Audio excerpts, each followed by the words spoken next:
Hello, and welcome to our podcast, Data-Centric Security and Privacy Engineering, How 2025 Reshaped the Security Perimeter. I'm your moderator for today. With me is our guest, Can POLAT, a seasoned security and privacy engineering expert who's been helping organizations protect their data for over 15 years. Thank you for joining us. Thank you for having me. I'm excited to dig into how 2025 changed the game for security. The title of this episode suggests that 2025 was pivotal in shifting security, from the traditional perimeter-focused model to a data-centric model. Let's start there. Traditionally, companies built castle walls, firewalls, network perimeters to keep attackers out, but we've seen that approach straining in recent years. In fact, 2024 saw a record number of data breaches despite heavy perimeter defenses. 1. It's like no matter how high the walls, someone still finds a ladder or an unlocked door. Exactly. The old castle and moat paradigm has been under pressure. Attackers bypass parameters through phishing, stolen credentials, cloud misconfigurations, you name it. And once they are inside, the traditional walls don't help much. By 2025, many organizations recognized that focusing solely on keeping bad guys out wasn't working well enough. Instead, they started shifting focus to protecting what is inside the castle, the data itself. Right? I saw an analyst survey that really captured this shift. According to Wolf Research's late 2024 survey of CISOs, 54% of them plan to increase data security spending in 2025, making data security the top priority across all security categories too. That was actually a higher priority than even cloud security for the first time in years, which is remarkable. That statistic is telling. More than half of security leaders are boosting data-centric security budgets, and conversely, some areas saw reductions. For example, a notable percentage of CISOs plan to decrease traditional network firewall spending around 2025. It's a real rebalancing of priorities. The mantra became protect the data where it lives and as it moves, rather than relying on an ever-expanding perimeter. So 2025 essentially reshaped the security perimeter by saying the new perimeter is wherever the data is. Or, as some put it, the perimeter is now defined by the data. This data-centric approach implies a lot of changes in strategy. We're going to unpack those over the next 2 hours, everything from data classification and DLP, to encryption and protecting data news, to telemetry, observability, privacy engineering, and how all these pieces converge. It's a big shift, and it touches many areas of security and privacy. The idea is that security travels with the data, no matter if the data is in a cloud app, on someone's laptop, or shared with partners. The data should carry its protection and policies with it. We used to hear identity is the new parameter in zero trust context. Now, it is increasing the data is the new parameter, or perhaps the data is the thing you are trying to protect as the core principle. We are essentially reimagining architectures with the data protection at the core. And that requires rethinking a lot of our tools and practices. Let's start exploring those piece by piece. One of the immediate areas to examine is data loss prevention, DLP. For years, companies invested in DLP solutions to stop sensitive data from leaking out. But DLP has a mixed track record, hasn't it? It has. Traditional DLP solutions that monitor and block data agrees, like preventing someone from emailing out a client list or uploading confidential files to a personal cloud drive, have been valuable. But they are notoriously challenging to manage effectively. A recent 2025 industry report found that only about 47% of organizations felt their current DLP solutions were effective at stopping sensitive data from leaving. Then that means more than half of organizations don't have full confidence in their DLP. That's a pretty sobering statistic. Why is that? What makes DLP so difficult to get right? There are a few big challenges. First, the scope of what counts as sensitive data is huge and constantly changing. Organizations generate and store massive amount of data now, and a ton of it is in the cloud. By 2025, it is estimated 100 zettabytes of data will be stored in the cloud, roughly half of all worldwide data. Think about that. Half of the world's data in cloud environments. DLP has to operate in an environment where data is spread across on-prem systems. Software as a service applications, cloud storage buckets, employees' devices, you name it. It's a colossal task to have visibility and control everywhere. And DLP often relies on knowing what is sensitive in the first place, which brings in the need for data classification, right? Exactly. DLP is only as good as your data classification and policies. If you haven't classified which data is confidential, which is internal, which can be public, etc., the DLP tools won't know how to protect and what to protect or what to let flow. Data classification is foundational. It is the process of tagging or labeling data based on sensitivity, value, and regulatory requirements. Without it, it is nearly impossible to manage risk effectively or ensure compliance. You would be treating all data the same, which either means overprotecting trivial data or underprotecting critical data. Neither is good. That makes sense. A well-implemented classification policy helps you prioritize. You focus your strongest controls on the most sensitive information. As one guide put it, not all data needs the same level of protection. And classification lets you avoid one-size-fits-all controls, ensuring high-value assets are fully secured without wasting effort on low-risk information. Right. If you do classification properly, you can apply targeted security measures where they matter most. For example, you might label certain datasets as restricted, financial data, and enforce that those are always encrypted, never emailed in plain text, maybe even monitored heavily with DLP. Whereas public data might know more freely. Classification also critical for compliance. Laws like GDPR, HIPAA, and others actually expect you to know what personal or sensitive data you have and handle it accordingly. So it's both a security best practice and a compliance requirement. The concept is straightforward, but implementing classification can be tricky, especially in large organizations. There's a people and process element, training staff to label documents or fields appropriately, and a technology element, using tools to automatically scan and tag data in databases, file shares, etc. It definitely takes effort. Many organizations in 2025 started leaning on machine learning tools to assist with data security and classification, because doing it manually at scale is impossible. But even with fancy tools, you need governance, clear policies on classification levels, and continuous updates as new types of data come in. And if classification is patchy or outdated, the IP will either flag too much, false positives, or miss things, false negatives. We've both seen cases where DLP was so noisy that security teams started ignoring the alerts, or users found ways to work around the strict rules because it was blocking their productivity. That kind of defeats the purpose. Exactly. If DLP isn't intelligent and precise, it can become a blunt instrument.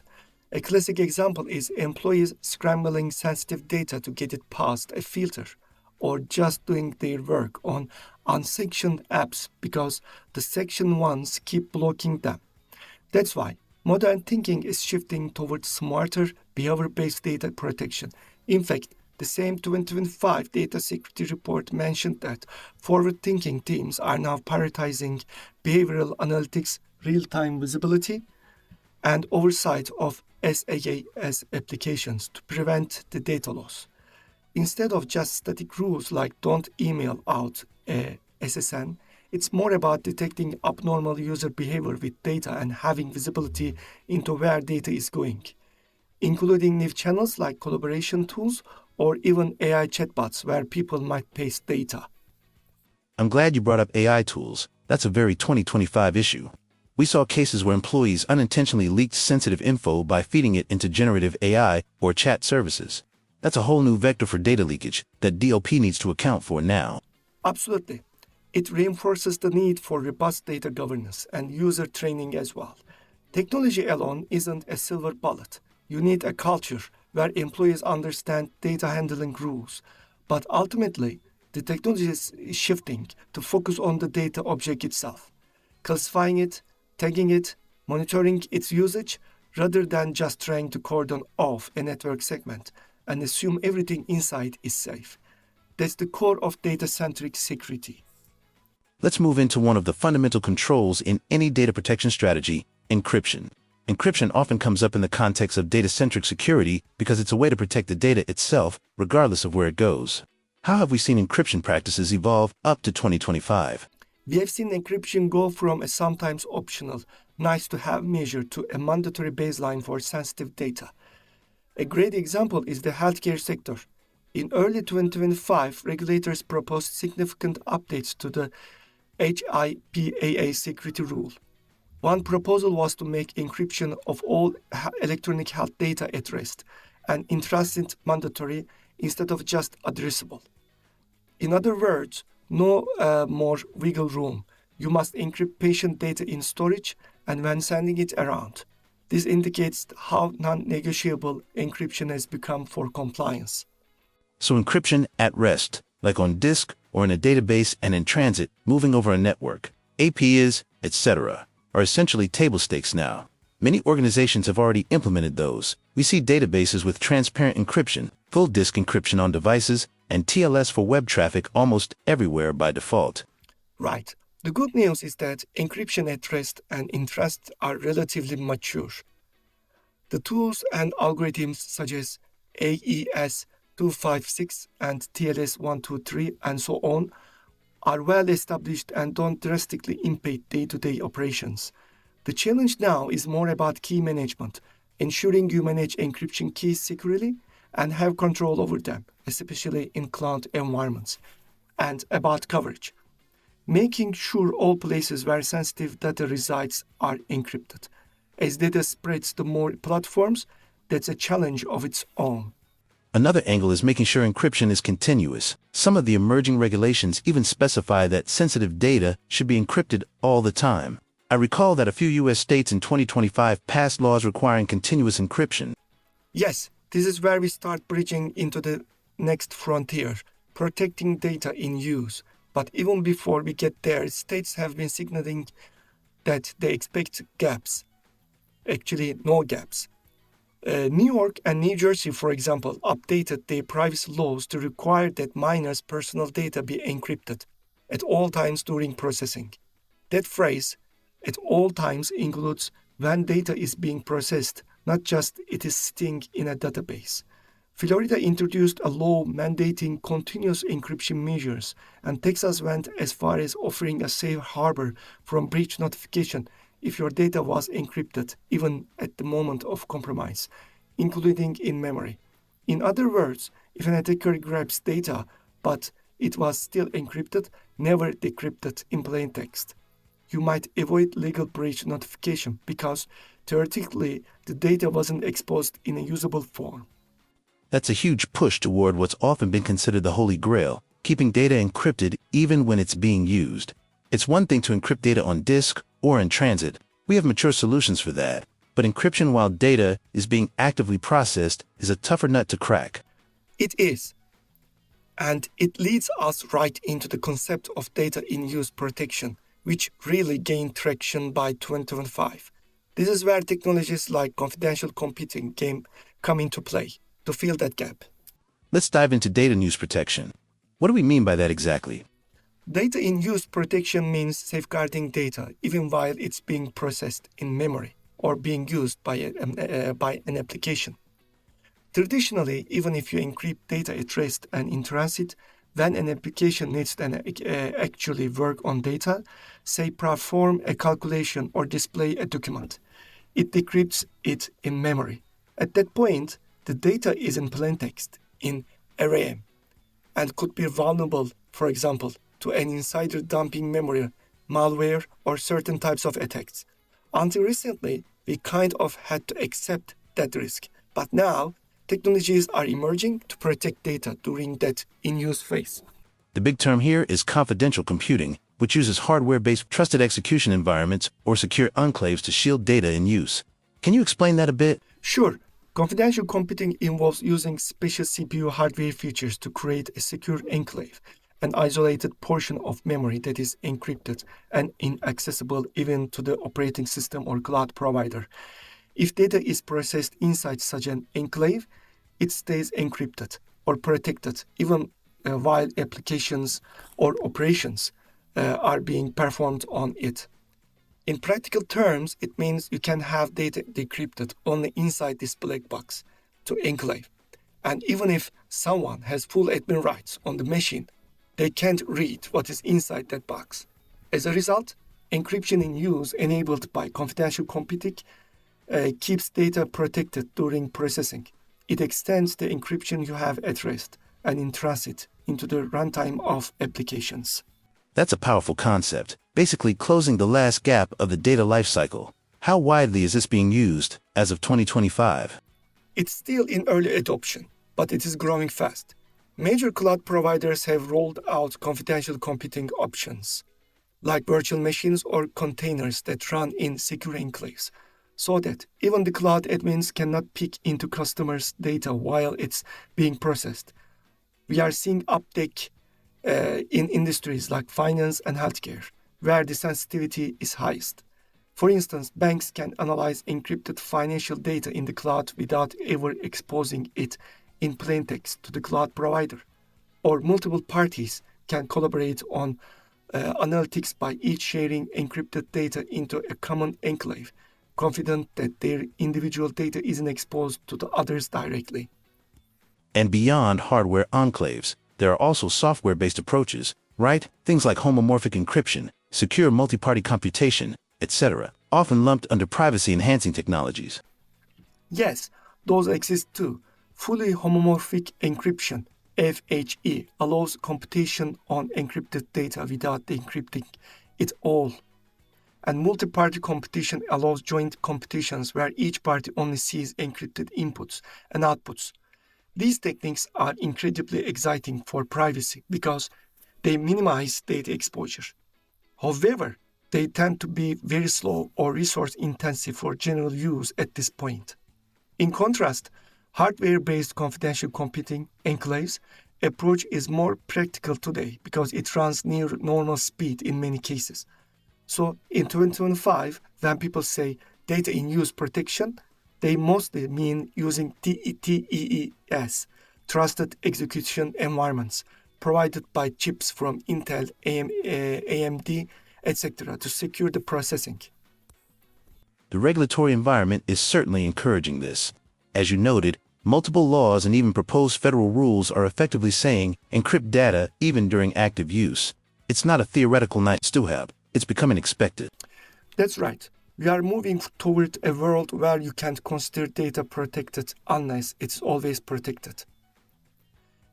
At rest, in transit, and in use. In fact, one security framework explicitly lists encryption at rest, in transit, and in use as a required capability for a modern zero-trust architecture that underscores how mainstream this idea is becoming.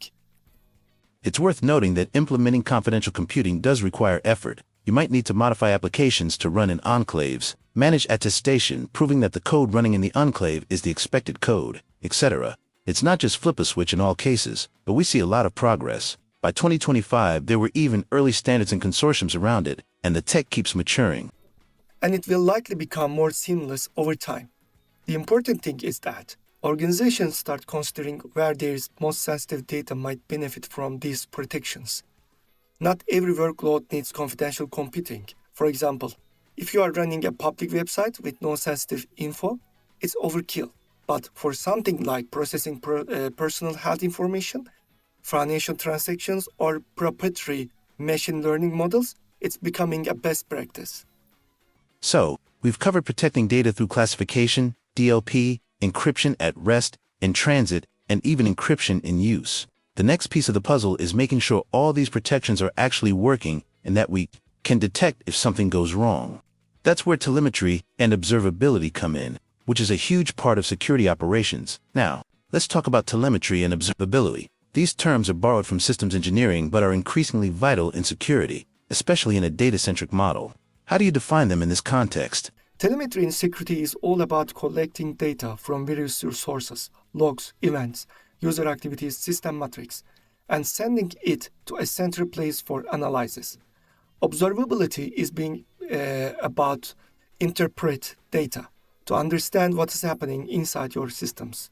In simpler terms, telemetry is raw data, and observability is the ability to gain insights from that data When we apply this data-centric security, we mean having visibility into how data is being accessed and used across the environment.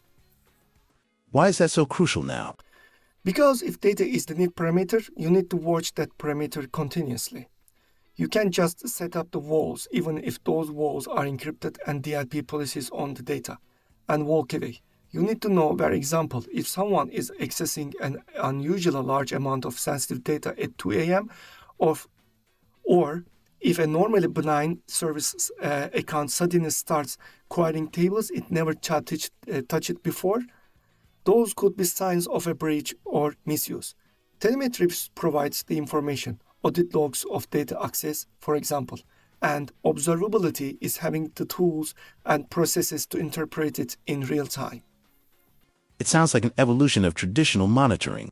We used to monitor network traffic or endpoints for anomalies. Now we're also monitoring data flows and access patterns. Exactly. It's an extension. We still monitor networks and endpoints, but we correlate with data-centric signals. A concrete example.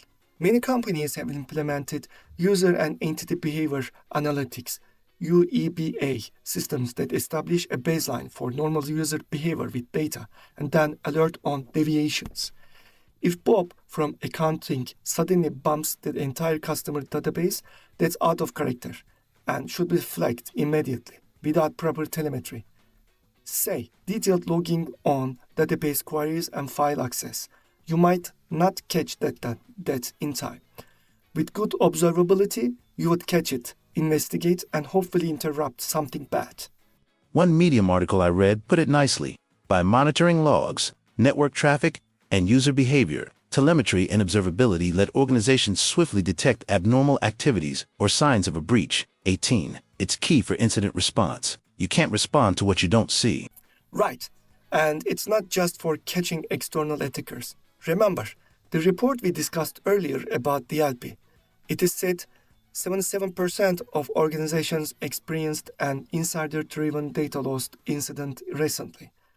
Insiders, whether malicious or just careless, are a huge risk to data.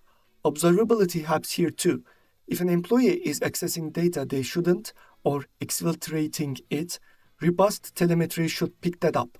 And with analytics, you can often differentiate malicious behavior from normal behavior.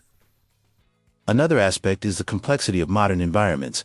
Data can reside in countless SaaS applications, cloud platforms, and so on. Security teams often lament that they lack visibility into all those. Recall that in that same 2025 survey, many leaders admitted they lacked visibility into how sensitive data was used in cloud apps and SaaS, which is why they're now focusing on real-time visibility and oversight of those services. Exactly.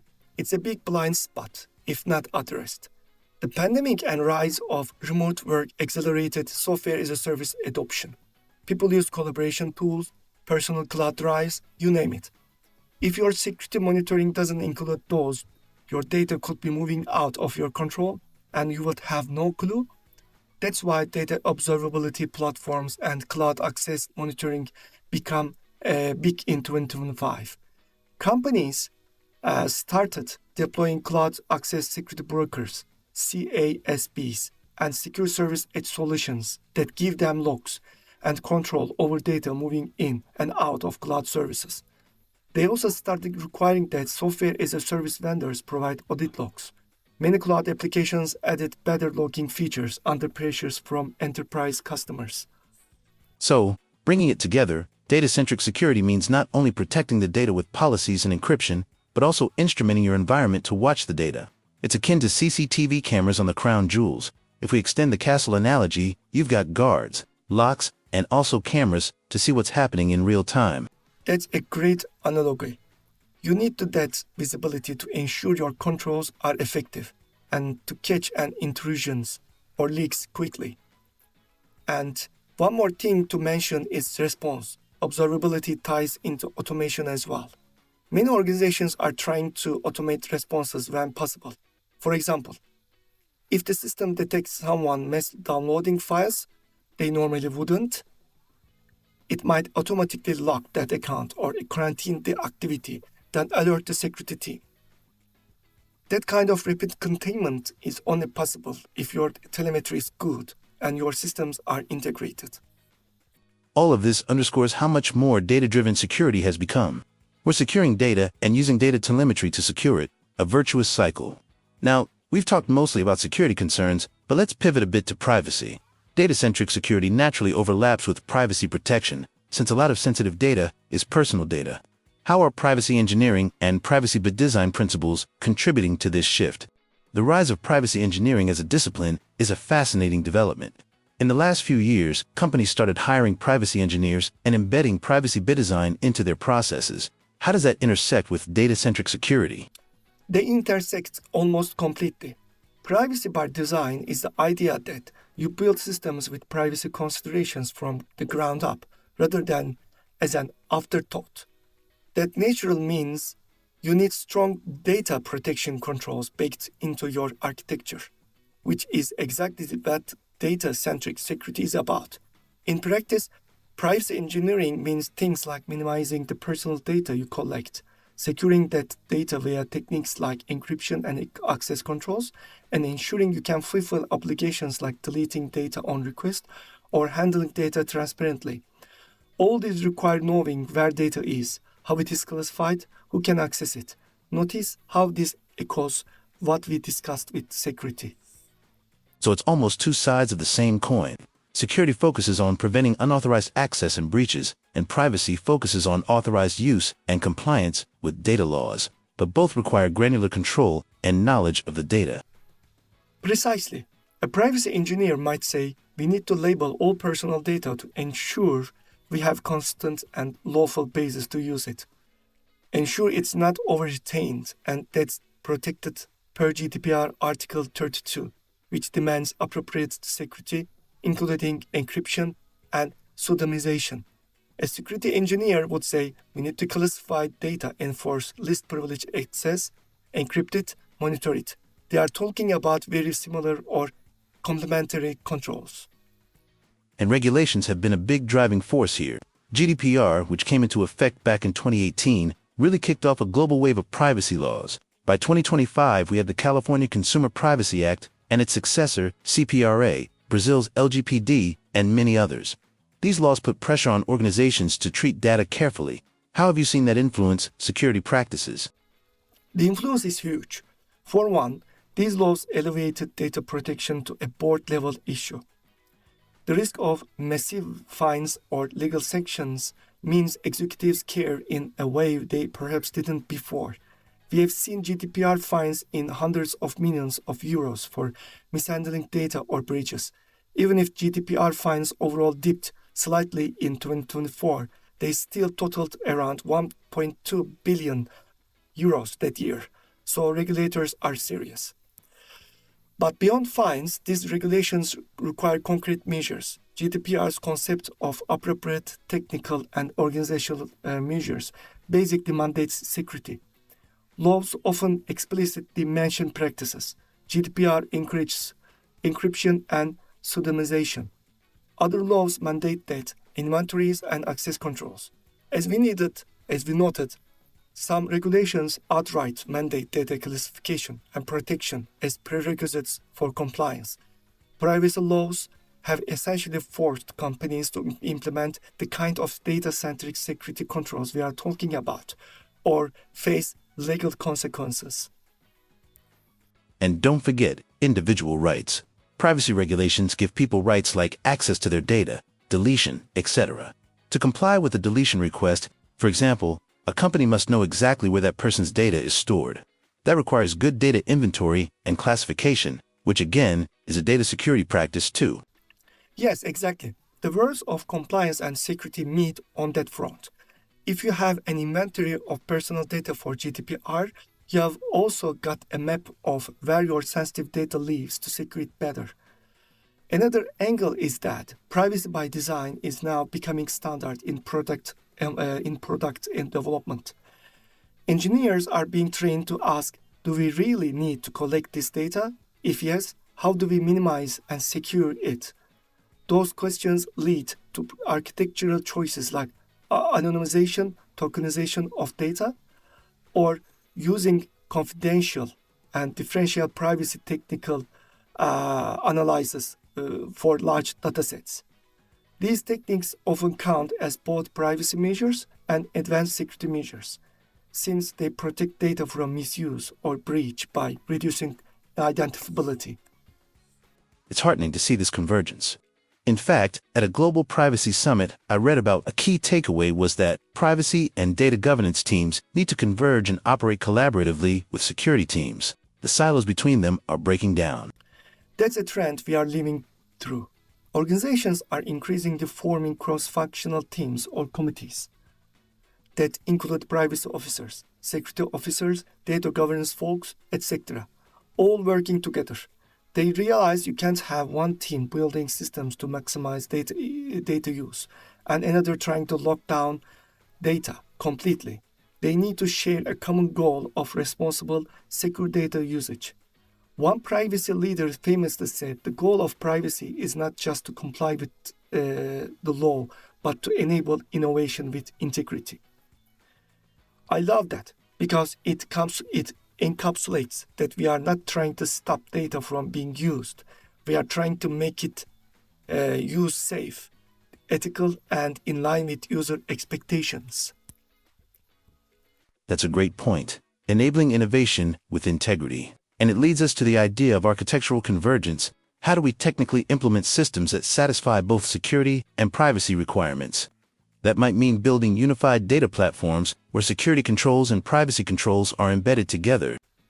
Yes, we are seeing early moves toward unified architectures. For instance, some companies are integrating their data catalog or governance tools which track where data is, its sensitivity, etc., directly with privacy-enhancing technologies and security enforcement. One example shared at that summit was integrating a data governance platform with a privacy-enhancing technology platform so that you get consistent privacy policy enforcement and metadata-driven security from data's source all the way through its use in the organization. In practice, this could mean if a piece of data is tagged as customer PII, the system automatically knows to encrypt it, limit who can access it, apply masking in analytics, and so on, all based on that tag, everywhere the data flows. That's the dream, right? Define the rules once and have them follow the data automatically across the ecosystem. It is. It requires a lot of integration, and not every organization is there yet. But the direction is clear. It also requires breaking down organizational silos. The security team and privacy team need to use the same data taxonomy, the same definitions of classification, and coordinate their tooling so that, say, the IP system and the privacy threat management systems are referring to the same data inventory. We have seen roles evolving. Privacy professionals are learning more technical skills, and security professionals are learning more about legal and compliance context. So they can bridge that gap. It's an ongoing convergence in both people and technology. And this convergence is being encouraged from the top two boards, and execs want a holistic strategy. They don't want a separate privacy strategy and security strategy. They want one cohesive data protection strategy that supports the business. Exactly. Many forward-thinking companies now talk about data governance and data protection as an umbrella function that covers both privacy and security. The Chief Information Security Officer and the Chief Privacy Officer might co-chair a data protection committee, for example. The idea is to ensure nothing falls through the cracks between the two domains. In the end, both share the same goal: keep the data safe and use it responsibly.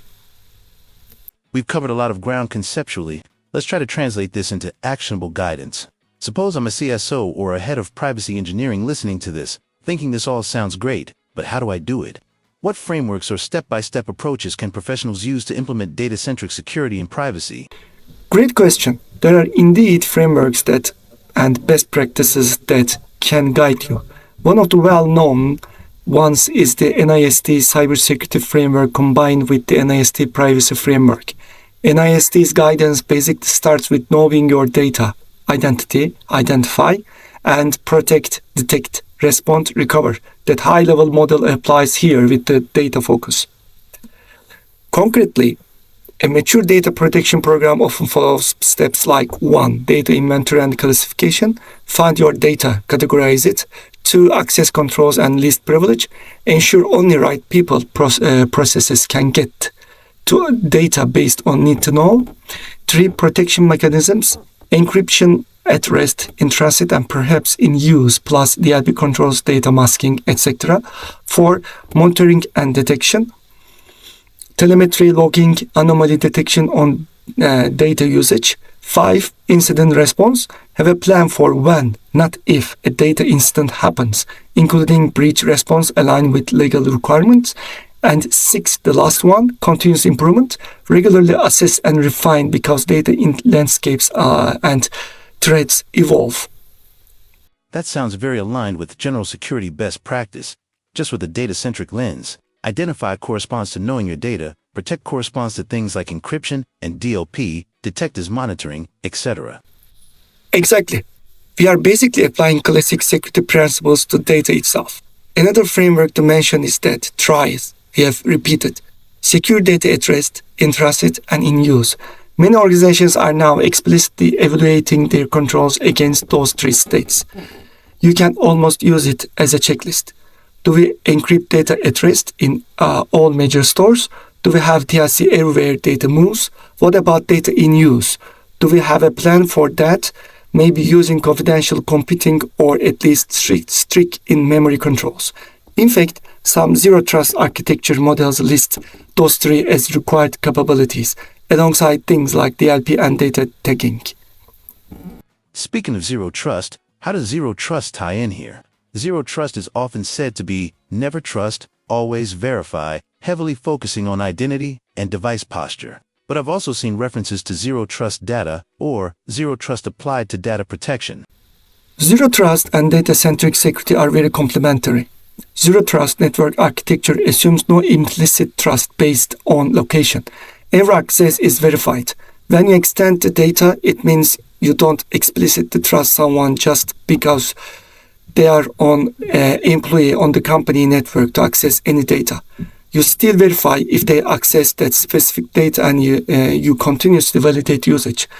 Zero trust encourages practices like data categorization and tagging, encryption of data at rest, in transit, in use, and DLP in its reference architectures. So implementing data-centric security is part of achieving zero trust. For example, zero trust says use least privilege. That directly translates to locking down access to sensitive data unless a user's identity and context warrant it. Are there any particular standards or frameworks for data security that listeners should check out? For instance, ISO standards or others?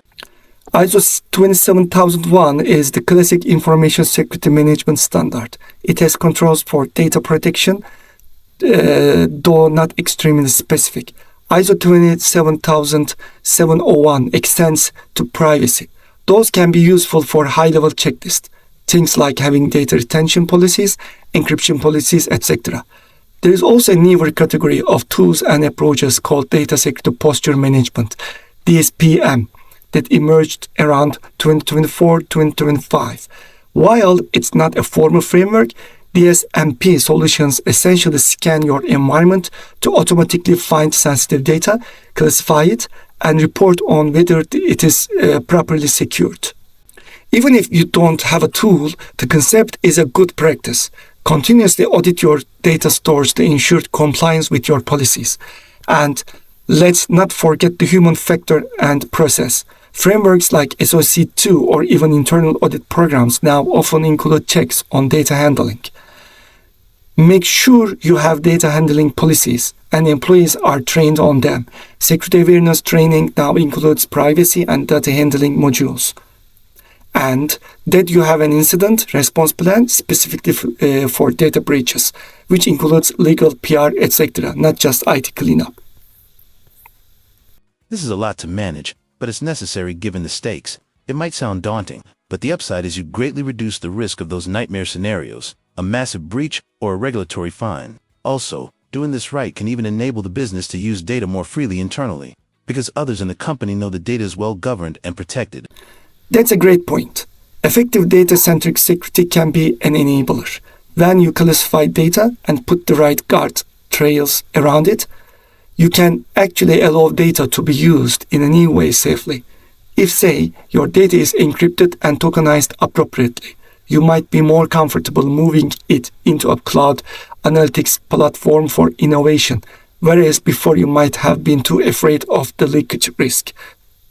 It comes back to security and flow not being mutually exclusive. You can have both.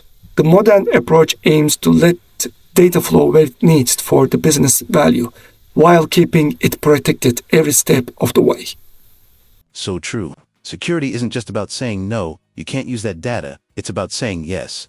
You can if we do it safely in the following way. That shift in mentality is very apparent in 2025's strategies. Exactly. It's collaborating with business. Security and privacy teams are working hand in hand with data science teams, cloud teams, etc., to provide solutions that allow use of data with controls, rather than outright blocking use. When done right, you both protect the data and unlock its value. That's really the end game. Trust in your data so that you can leverage it confidently. We're nearing the end of our discussion, so let's recap and conclude with some forward-looking thoughts. It's clear that 2025 was a landmark year. Organizations fundamentally reimagined their security approach. We went from an emphasis on defending a network perimeter to putting data protection at the core of security architecture. Budgets reflected this change, technologies evolved to support it, and mindsets shifted. That's right. I would summarize it like this. We realized that building ever higher walls wasn't sustainable, especially as data moved outside those walls. The focus turned inward to the data itself, the crown jewelry. Every trend we discussed, whether it is classified, DLP improvements, ambiguous encryption, confidential computing, telemetry, or privacy engineering, all center on understanding and safeguarding the data wherever it goes. 2025 wasn't just a blip or buzzword. It was, as same in the industry said, a movement, not a moment.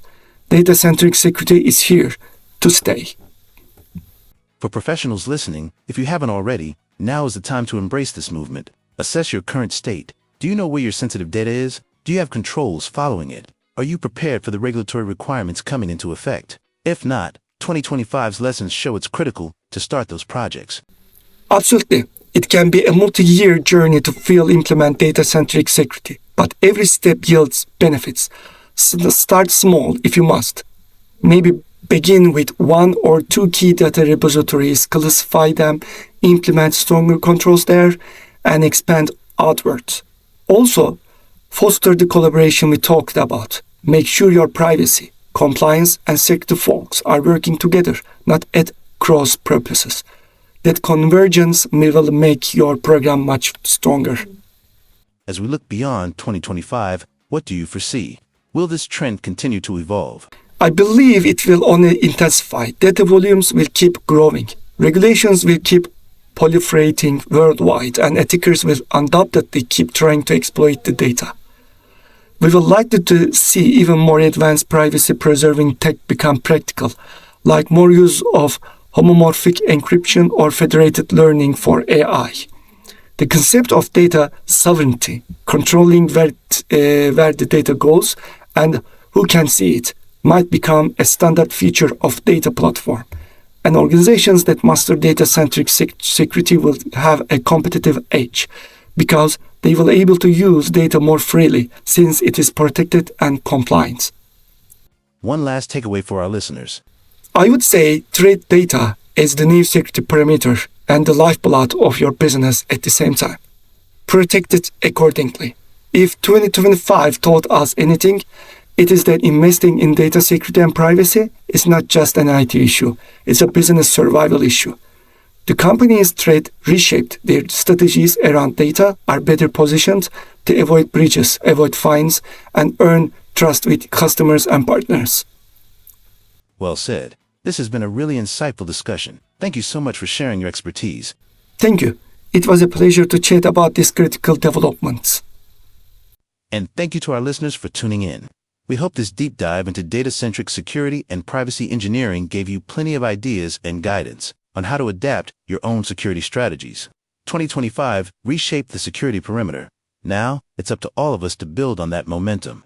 Stay safe, protect that data, and until next time, thanks for listening. Thank you all, and goodbye. Goodbye, stay secure.